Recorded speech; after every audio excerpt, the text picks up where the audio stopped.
આજે આપણે બનાવીશું દિવાળી માટે સ્પેશિયલ પૌવાનો ચેવડો. ચેવડો બનાવવા માટે અહીંયા 250 ગ્રામ પૌવા લીધા છે. 1 ચમચી હળદર, સમારેલું મરચું, લીમડાના પાન, ખાંડનો પાવડર, 2 ચમચી લાલ મરચું, 2 ચમચી તલ, 1 ચમચી મીઠું અને થોડા સિંગદાણા. સૌથી પહેલાં તેલમાં આપણે સિંગદાણાને તળી લઈશું.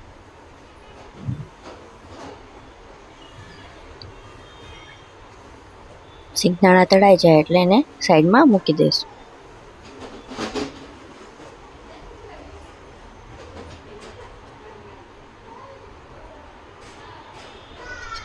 પછી આવી રીતના તેલમાં ચમચો રાખીને થોડા થોડા પૌવાને તળતા જઈશું.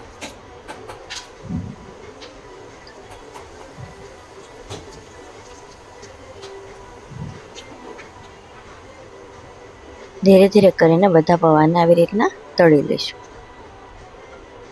તમે દિવાળી પર કેવો ચેવડો બનાવો છો મને કમેન્ટમાં જરૂર કહેજો.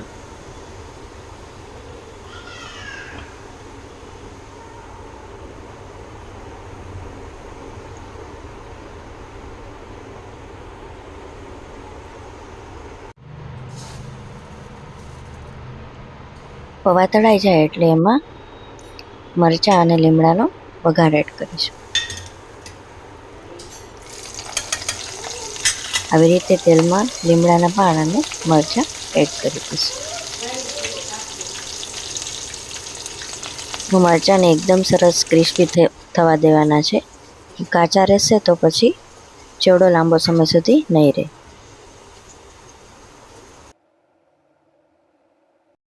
પૌવામાં એડ કરી દેવાના છે.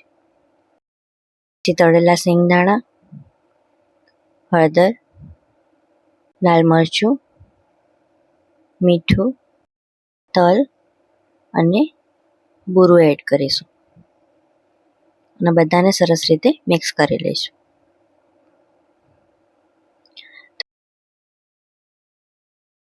તો તૈયાર છે આપણો પૌવાનો ચેવડો.